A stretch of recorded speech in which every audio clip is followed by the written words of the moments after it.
Moro! Tervetuloa Pohjois-Suomen sydämeen, aina yhtä aurinkoiseen Ouluun. Tänään on startannut nuorisoleiri 2015 ja Oulun kaupunki on täyttynyt noin 99 pesäpallon joukkueesta, mikä tarkoittaa sitä, että täällä on noin 1500 pesäpalloilevaa nuorta. Minä seiskelen parhaillaan tässä Suomen rakastetuimman lainvartijan toripoliisin vieressä. Toripoliisi on myös yksi Oulun suosituimmista turistikohteista, joten kannattaa tulla vierailemaan poliisin luona. Poliisi kyllä jututtaa teitä sitten, jos on tarvetta. Nyt lähdemme seuraamaan ilmoittautumisia koululle. Tämä on Takalaiton.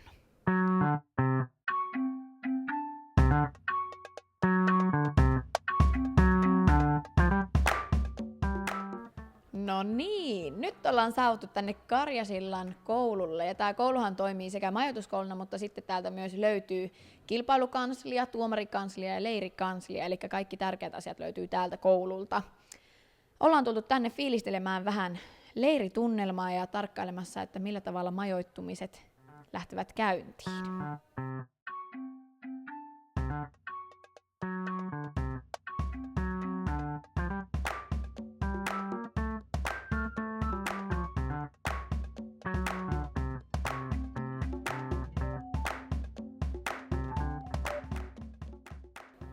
Nyt ollaan saavuttu kotijoukkueen majoittumishuoneen edustalle. Eiköhän käydä katsomassa, että minkälaisissa tunnelmissa Oulun Lipottaret on.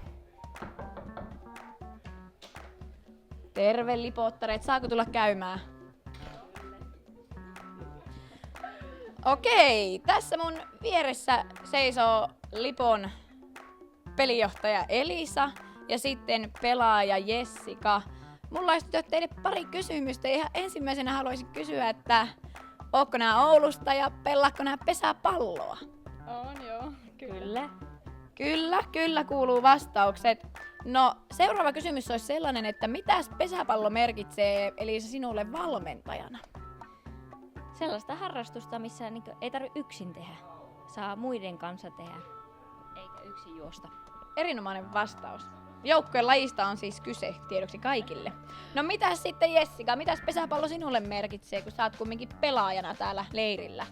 No aika paljon kun on pienestä asti pelannut ja sitten se, että justiinsa kun joukkueen kanssa saa toimia, niin on saanut paljon kavereita, niin on se aika iso osa elämää.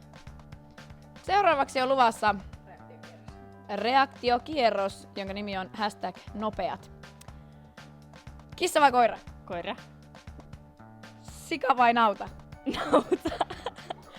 Ulkokenttä vai sisäkenttä? Ulkokenttä. 1 vai 2? 2. Palo vai koppi? Koppi. Mansikka vai suklaa? Suklaa. Oulu vai Pori? Oulu. Okei, tässä oli nopeat kierros. Kiitoksia tytöt haastattelusta ja onnea leirille. Moro! Me ollaan tässä ajelemassa ensimmäistä leiripeliä kohti.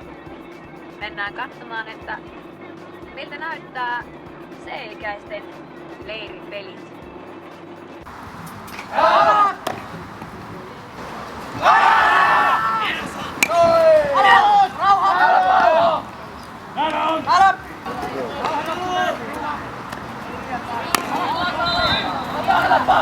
On hyvä.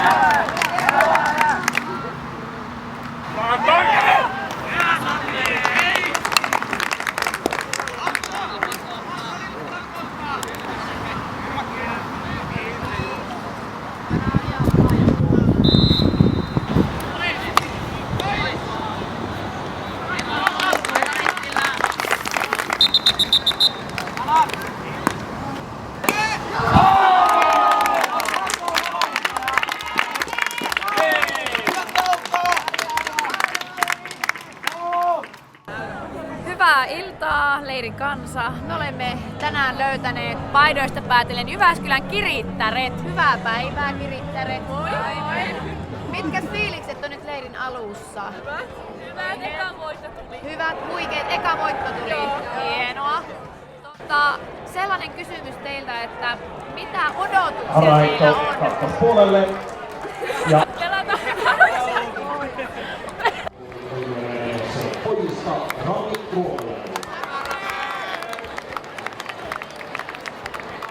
juoksua. Mistä saitte inspiraation näihin paitoihin? Siinä tosiaan lukee, että hölli olla Jyväskylästä. Niin jos kaikki ei tiedä, niin mitä tämä sana hölli tarkoittaa? Kuka vastaa? Kelpaa. Kelpaa. Ja tää on Juuli Käsialaa. Niin Juuli yksilö. Okei, Juuli keksi sieltä Reinosta, että hölli olla Jyväskylästä. Onko teillä jotain, mitä haluatte jakaa leirin kanssa keskuudessa? 6 Otso Mäkelä. Sieltä tulee. Pitäkää hauskaa. Hyvä. Kiitoksia.